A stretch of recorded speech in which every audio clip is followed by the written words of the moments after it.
You're on a spiritual journey, period. And we're all going to end up in the same place, if there is such a thing. I used to be a guy who was experiencing the world, and now I feel like the world and the universe experiencing a God. All we really yearn for is our own absence.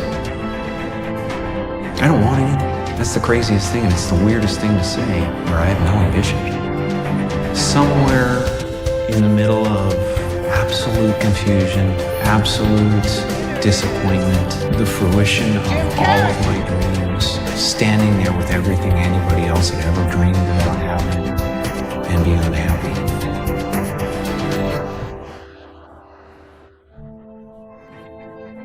You know, it's not Jim Carrey who can walk down the street just doing anything he wants to and get away with it because nobody knows you. You know, after a while, hopefully it'll be to the point where I can't walk out in the street. Won't that be fun? where it'll be impossible to walk anywhere without being recognized.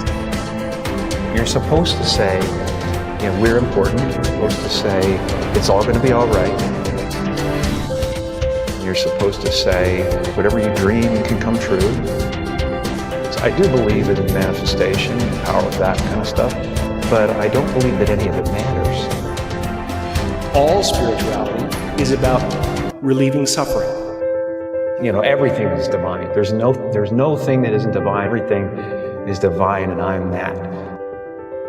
You go to the office and you put a monkey suit on and you act a certain way and you say a certain thing and you lie through your teeth at times and you do whatever you need to do to look like a winner. And then at some point of your life, you have to go, I don't care what it looks like. And I'm gonna face the abyss of not knowing whether that's gonna be okay with everybody or not. The feeling of wholeness is a different feeling than newness. I don't exist. So they're all characters that I played. I played the guy that was free from concern so that people who watched me would be free from concern. Just like the movie, they try to drown you in the middle of that abyss. You go, no, be the other guy. You told us you were this guy. You know, no one can live with that forever. They're like, I don't want to be me either, you know? And I go, well, look, great, because you never have been. I mean, it looks great when you got a cool car and you got good, nice clothes and you've done something that people admire. It's not where happiness comes from. Everybody walks around and they go like, why am I depressed? Well, it's because you're trying to be something for the world. And as soon as you let that go, better things happen. And I wondered, who is it that's aware that I'm thinking? And suddenly, I was thrown into this amazing feeling of freedom. I was no longer a fragment of the universe. I was the universe. Depression only happens when you're playing a character. So when I tried to go back and play Jim Carrey, I got depressed.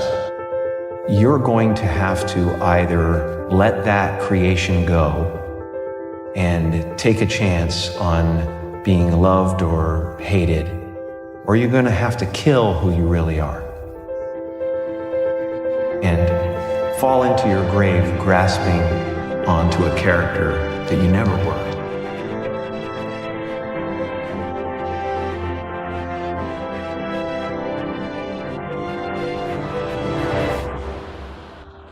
My father was not only the funniest man in the room, but he was a fantastic saxophone player. And before I was born, he had an orchestra in Toronto.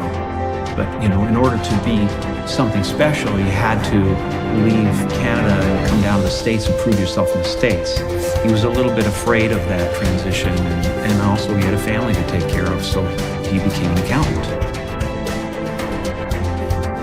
And as time wore on, it wore him down, and he got a little bit bitter, especially when he lost his job when he was 51.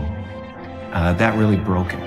Not only was he compromising to raise a family, but when you compromise and you fail, it really hurts. It hurts even more than failing at what you love. So many of us choose our path out of fear disguised as practicality. What we really want seems impossibly out of reach and ridiculous to expect, so we never dare to ask the universe for it. I'm the proof that you can ask the universe for it.